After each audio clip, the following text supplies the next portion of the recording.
Moscow art theatre में एक बार Stanislavski अपने स्टूडेंट्स के साथ थे। उन्होंने कहा कि आज कुछ नया करेंगे।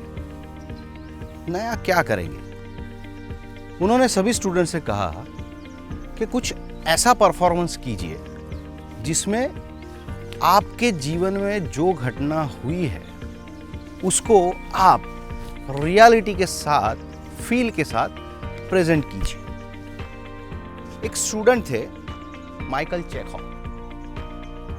उनको जब परफॉर्म करने की बारी आई तो उन्होंने वो सीन परफॉर्म किया जिसमें उनके पिताजी की डेथ हो गई थी, और डेथ होने के बाद क्या हुआ, कैसे उन्होंने रिएक्ट किया, उसके बारे में उन्होंने परफॉर्म किया। बहुत बहुत गजब परफॉर्मेंस हुई। सभी लोगों ने तालियां बजाई। वो इतना रियल था कि लोगों की आंखों में आंसू आ गए। बाद में पता चला कि उनके पिताजी तो जिंदा थे। अब मजे की बात यह है कि स्टैनिस्लावस्की ने उनकी इस हरकत पर, झूठ बोलने की हरकत पर, उन्हें क्लास से निकाल दिया। पर उससे पहले स्टैनिस्लावस्की ने कहा कि ये जो परफॉर्मेंस है, ये परफॉर्मेंस एग्जाम्पल है इमोशन मेमोरी का। हमारे जो इमोशन होते हैं वो कहीं ना कहीं हमारे दिमाग में सेव होते हैं, तो उसको हम सेव करके हमारे दिमाग में रखते हैं। उसको रिवाइव करके वो चीज़ क्या थी, कैसी थी, इसको हम परफॉर्म कर सकते हैं। तो सबसे पहले जब उन्होंने कहा कि वाह बहुत अच्छा परफॉर्मेंस हुआ, तो स्टैनिस्लावस्की को लगा कि माइकल चेखोव ने इमोशन मेमोरी का इस्तेमाल करके ही ये परफॉर्मेंस किया है। उनको निकाला इसलिए गया क्योंकि उन्होंने असलियत को प्रेजेंट नहीं किया था, इमोशन मेमोरी का इस्तेमाल नहीं किया था। पर दोस्तों, मजे की बात यहां पर आती है।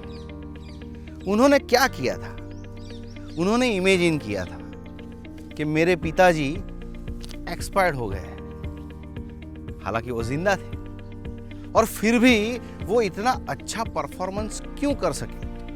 वो इसलिए कर सके क्योंकि उन्होंने इमेजिनेशन के साथ वो सारी चीजें अपने दिमाग में डाली कि अगर मेरे पिताजी की डेथ हो गई है तो एटमॉस्फेयर कैसा होगा, क्या हुआ होगा।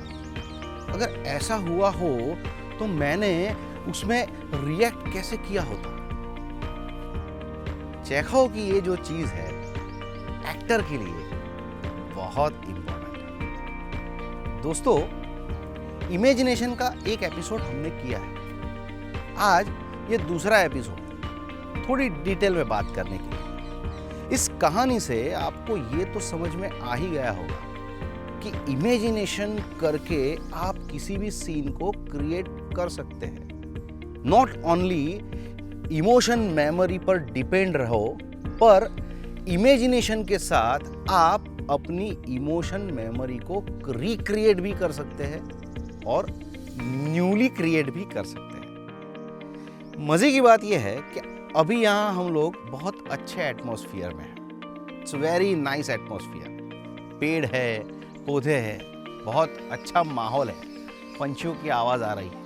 और स्टेज पे ये नहीं होता, नहीं कैमरा के सामने।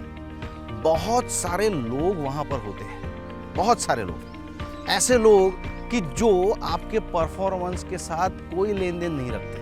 कैमरामैन होता है, उसकी टीम होती है, बहुत सारे लोग ऐसे ही शूटिंग देखने के लिए भी खड़े होते हैं।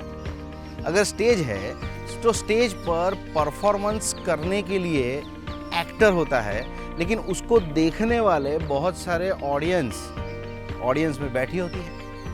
अब होता यूं है कि एक्टर को वहां पर परफॉर्मेंस करना है, और मजे की बात यह है कि वहां पर स्टेज पर कुछ एक चीजें रखी जाती हैं, लेकिन ऐसा नेचुरल एनवायरनमेंट तो वहां होगा नहीं।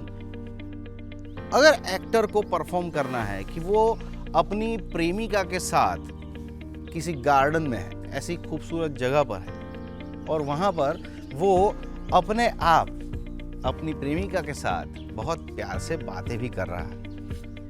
अब जब स्टेज पर ये परफॉर्मेंस करना होगा तो इस परफॉर्मेंस को वो कैसे करेगा?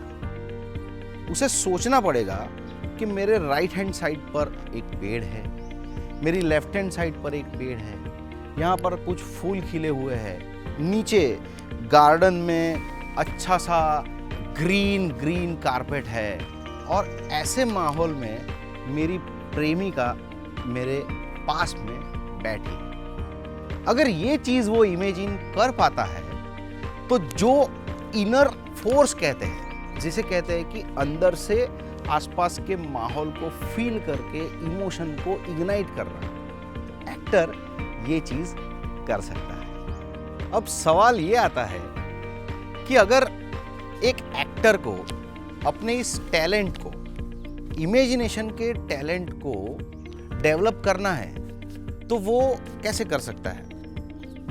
दोस्तों, उसके लिए बहुत सिंपल एक्सरसाइज है। आपको किसी एक जगह जाना है, चाहे गार्डन में, चाहे बस स्टॉप पर, वहां पर आप बैठ जाइए। एक चीज मैंने आपको बताई थी ऑब्जर्वेशन की, किसी इंसान को ऑब्जर्व कीजिए। अब उसी में इस इमेजिनेशन को हमें जोड़ना है। एक इंसान को हमने ऑब्जर्व किया, वो ऐसे चल के आ रहा है, उसके कपड़े हमने देख लिए, उसकी सारी डिटेल हमने नोट्स कर ली। अब इमेजिन करना है कि उसकी चॉइस क्या होगी। क्या उसको मीठा पसंद होगा? क्या ये इंसान 2 BHK के फ्लैट में रहता होगा या किसी बंगलों में रहता होगा? ये इंसान किस माहौल में बढ़ा हुआ होगा? ये इंसान कैसे चॉइस रखता होगा? उसके दोस्त किस प्रकार के होंगे? कैसे कैसे माहौल से ये इंसान गुजरा होगा? क्या पढ़ा होगा? ज़्यादातर ऑब्जर्वेशन के साथ लॉजिक का इस्तेमाल करके हम बहुत सारी चीज़ों की जानकारी हासिल कर सकते हैं, पर बहुत सारी चीज़ें ऐसी होती है कि जिसको हमें इमेजिन करनी पड़ती है। ये एक एक्सरसाइज है, आप कहीं पर भी किसी भी जगह पर आप इमेजिन कर सकते हैं। 3 प्रकार की इमेजिन होती है। एक होती है नॉर्मल इमेजिनेशन, जिसको हम कहते हैं कि जो चीज़ें आपने कभी देखी ही नहीं हैं, ऐसी इमेजिनेशन। दूसरी, जो चीज़ें हमने देखी है उसका एक्सटेंशन, उसके आगे बढ़ के हम क्या क्या इमेजिन कर सकते हैं। जैसे कि एक बाइक है, तो बाइक हमने देखी है, लेकिन बाइक में अगर साइड पे 2 बड़े पंख जैसे लगाए